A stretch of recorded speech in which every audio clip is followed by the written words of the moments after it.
Welcome back, deep divers. Today, we're cracking open Aldous Huxley's Brave New World Revisited. Oh, a fascinating choice. It's basically Huxley taking a hard look at his own dystopian novel, Brave New World, and seeing how it stacks up against reality. Exactly. And, the goal today is to see how the themes in the book kind of connect, like how societies can slip into dystopia. Like a blueprint for disaster, right? Exactly. And the wild part is, Huxley wrote this back in 1958, but his ideas are even more relevant today, which is kind of scary. It's funny because Huxley thought Brave New World was way off in the future, like centuries ahead. Right. Pure fantasy. But then just a few decades later, he's like, wait a minute. Seeing his dystopia creeping into the real world, especially with things like, overpopulation and technology going bonkers. I think he had a crystal ball or something. Mm. So speaking of overpopulation, Huxley throws out this crazy stat in the book. Oh, yeah, I remember this. He says it took like 16 centuries for the world's population to double historically. 16 centuries. Yeah. Wow. But now, get this. We're looking at a doubling time of less than 50 years. That's insane. It is. It's like mind-blowing. And it's not just about sheer numbers. It's the ripple effect. Huxley argues that this population boom creates this super unstable economic situation, especially in countries that are, still developing. Yeah, more people, fewer resources. That's going to cause some friction, for sure. Exactly. And what's interesting is that Huxley thinks that death control, like vaccines and sanitation, that stuff's relatively easy to implement. Right. But birth control, whoa, boy, that's a whole other beast. It takes education, resources, willpower, things that are often in short supply. So we have billions more people fighting over limited resources. I mean, that's a recipe for disaster, right? Absolutely. And this is where Huxley's argument takes a sharp turn. He thinks overpopulation helps dictatorships rise. Whoa, hold on. Explain that one. How does too many people lead to dictators? Okay, picture this. A country's economy is buckling under the weight of too many people, not enough food, jobs, housing. Right, chaos. The government feels like they have to step in, take control. They impose restrictions, come up with these big, complex plans to manage everything. Okay, I see where you're going with this. And their power just grows and grows. So the more people, the more the government feels like they need to take over. Bingo. And that's the slippery slope to, well, authoritarianism. And this is where the whole idea of over-organization comes in. And Huxley says technology, while super helpful in many ways, is making things worse. Yeah, in some ways, technology is like a double-edged sword. Think about it. Mass production, corporations getting bigger and bigger, everything streamlined. It's like we're all becoming cogs in a giant machine. Exactly. And you know what analogy Huxley uses? An ant colony. Or like a termite mound. Oh, wow. They're super efficient, but there's no room for individual freedom, And Huxley actually quotes this philosopher Erich Fromm, who noticed something pretty alarming. What's that? Fromm observed that even with all this amazing technology, mental health was actually getting worse. Yeah, and he suggested that all this automation, this pressure to conform, was taking a toll on people. So Huxley is connecting overpopulation, technology, and the loss of individuality. Like pieces of a puzzle. Yeah, and it's kind of scary how they all fit together. And what's even scarier? Huxley's analysis of propaganda. He's like, hold my beer, let's talk about how our minds are being messed with. Okay, get me with it. So he breaks propaganda into two types. Rational, which uses logic and facts. Right, the straightforward approach. And then there's what he calls non-rational propaganda. And this one, oh boy, it plays on our emotions, insecurities, our deepest desires, all that subconscious stuff. So it's like the difference between a calm debate and a flashy commercial, right? Exactly. Think about it. Cosmetic companies, they're not selling just lanolin cream. Right. They're selling hope, the dream of being young and beautiful forever. They tie their product to something deeper, something that really resonates with us on a gut level. It's kind of unsettling how well that works. We're bombarded with these messages all the time. And Huxley says these tactics are used for way more than selling products. They're used to sell us ideas, political figures, entire belief systems. Like mind control. It's about shaping what we believe and how we act.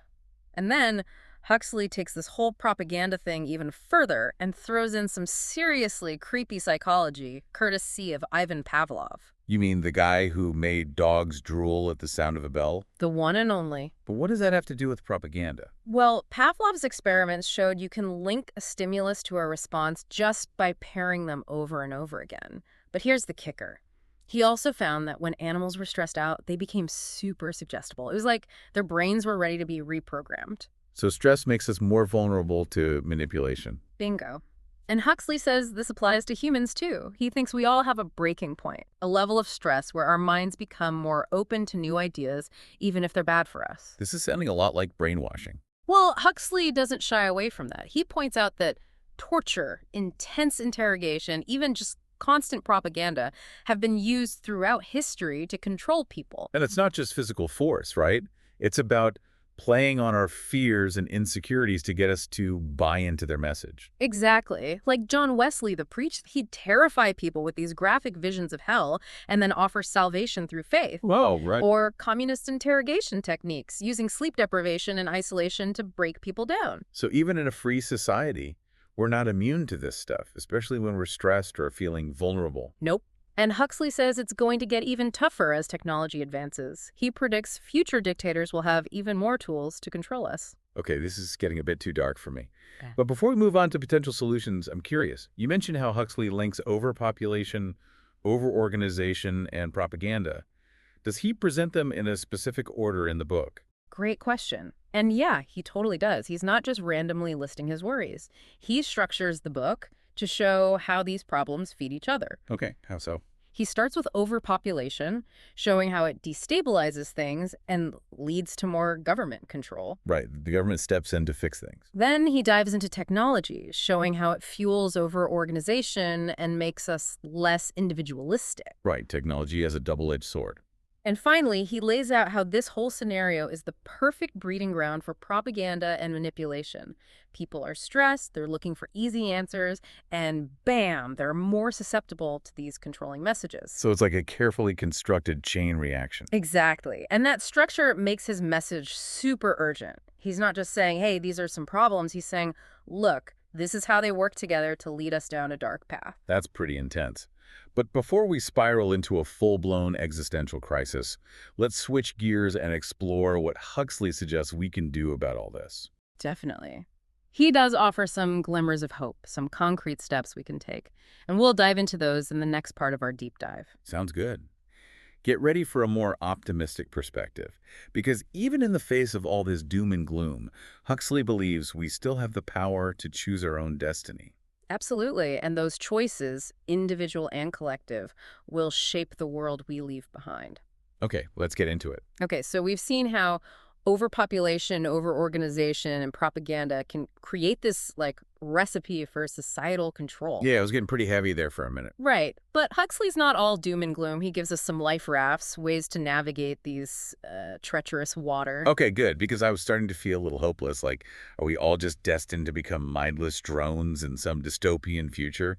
So tell me, what's the antidote to this Brave New World scenario? Well, Huxley thinks one of our most powerful weapons is what he calls education for freedom. Okay, I like the sound of that. What exactly does he mean by education for freedom? He's talking about giving people the mental tools to resist manipulation, like teaching them how to analyze information, question assumptions, spot those propaganda techniques. Basically, become smarter consumers of information. So it's like giving them a BS detector, right? Oh, Helping them see through the spin and get to the truth. exactly. And Huxley says this needs to start early, like with kids. He thinks media literacy should be a core subject in school, just like math and science. I love that. Empowering them to be critical thinkers, not just passive sponges soaking up information. Yeah. But it's not just about kids, right? Mm. Adults need this too, especially these days when we're drowning in information from all sides. Absolutely. Huxley suggests creating more public forums where people can have these open, critical discussions about the problems facing society. So like places where people can share different viewpoints, debate ideas, and learn from each other. Exactly. It's about building a culture of intellectual curiosity where people aren't afraid to challenge the status quo. I love that idea. And this actually ties into another important part of Huxley's solution, which is decentralization. Okay, now I'm really intrigued. What does he mean by decentralization?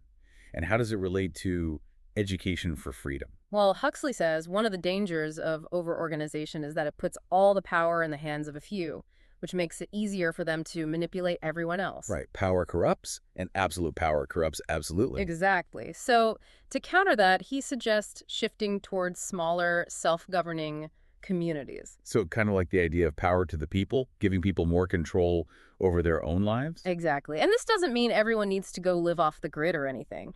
He's talking about creating more human scale communities within our existing structures. Think like neighborhood associations, co ops, even just informal groups of people coming together to share ideas and work towards common goals. I can see how that would give people a sense of belonging and empower them to shape their communities. But wouldn't that approach make it harder to tackle big problems, global issues? Wouldn't it lead to fragmentation and inefficiency? Those are valid concerns, and Huxley acknowledges that decentralization has its challenges, but he thinks the benefits outweigh the risks. Smaller, localized communities can be more responsive to the needs of their members and more adaptable to change. Right, like the old saying, think globally, act locally.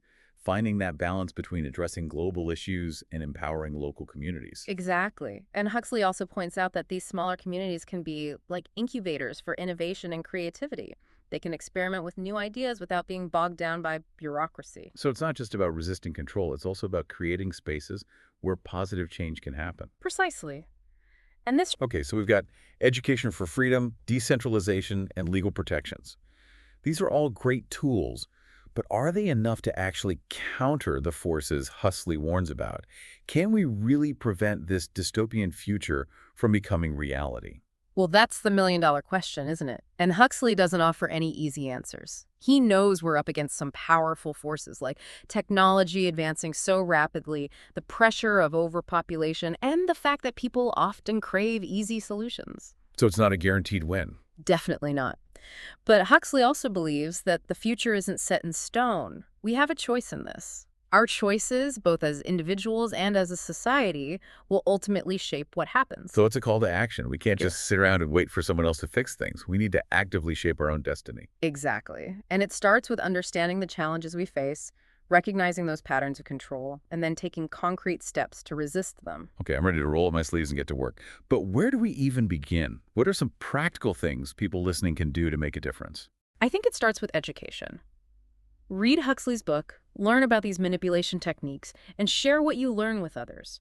Start conversations, raise awareness, challenge those around you to think critically about the messages they're bombarded with every day. Like that old saying, knowledge is power. The more we understand how these systems of control work, the better we can resist them. Exactly. And don't just passively absorb information. Question everything you read, see, and hear. Develop your own BS detector. Look for evidence, consider different perspectives, and be willing to change your mind when presented with new information. Be a skeptic. Exactly. And then find ways to get involved in your community.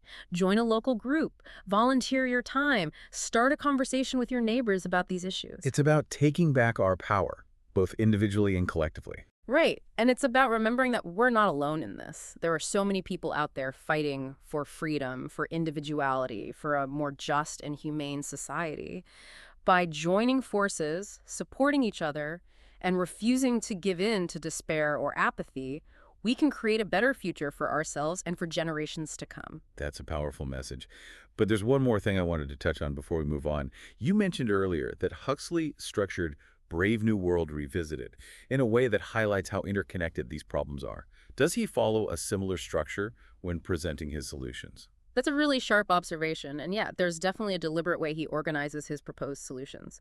He starts with education, stressing the importance of giving individuals the critical thinking skills they need to see through manipulation and make informed decisions. Okay, so education is the foundation. Exactly. Then he moves on to decentralization, arguing that empowering smaller, self-governing communities can help spread out power and make societies more resilient and adaptable. So empowering individuals and then empowering communities. Right.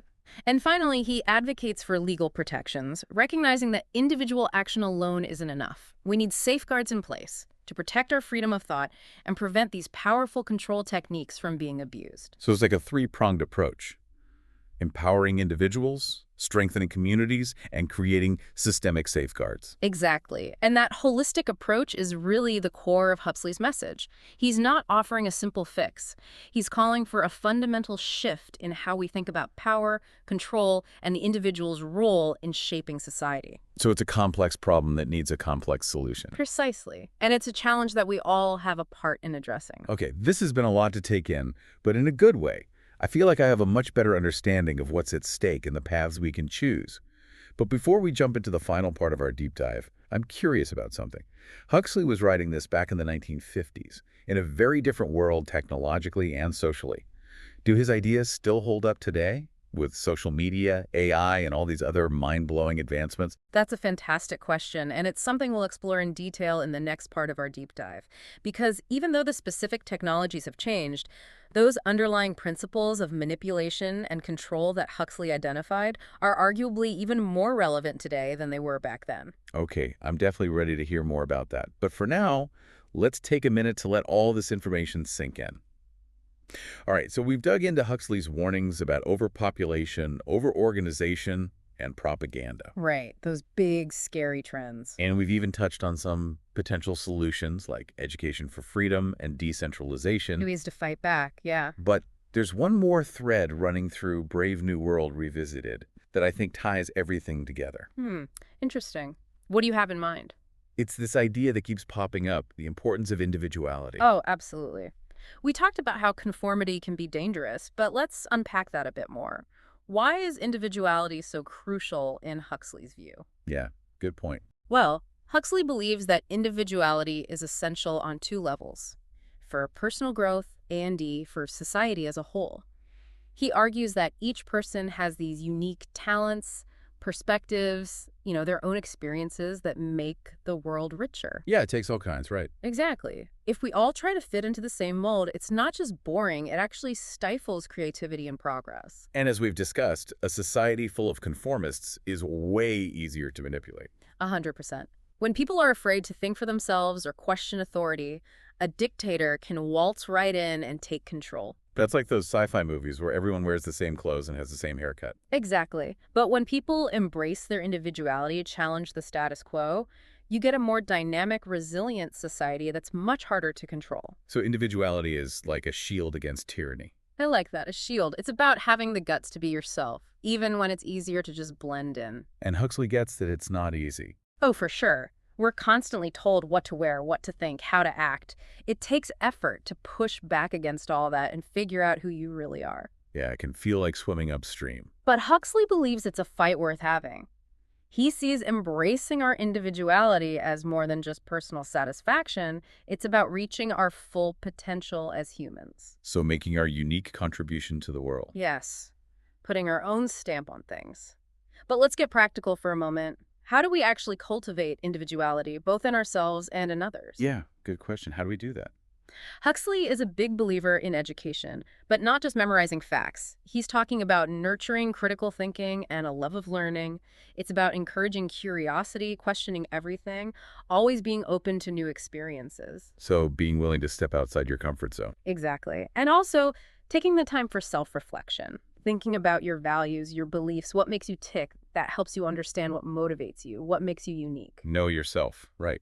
Exactly. Once you have a better sense of who you are, you can make choices that are true to yourself instead of just following the crowd. So it's not about rebelling just for the sake of it. It's about being authentic, even when it's hard. Right. And that can look different for everyone. Maybe it's pursuing a unique passion, speaking out against injustice, or just living in a way that feels genuine to you. It's about recognizing that you have something special to offer and then having the courage to share it with the world. Exactly. And that brings us to a really important point Huxley makes. He says that even with technology evolving at this crazy pace, even with all these new tools for manipulation, there's still one thing they can't control. Okay, you've got me on the edge of my seat. What is it? Human nature itself. Interesting. Tell me more. Huxley believes that no matter how hard we try to control and standardize human behavior, there will always be this element of unpredictability, of rebellion, of pure human will that can't be completely stamped out. There's always going to be that spark of individuality. Right. It defies complete control. So even with all this talk of dystopia and mind control, Huxley sees hope. Oh, yeah, absolutely. He believes that the human spirit, even with all its messiness, is what will ultimately save us from that bleak, homogeneous future he describes in Brave New World. So our individuality is like a superpower, something that can resist even the most powerful manipulation. And it's a power we all have.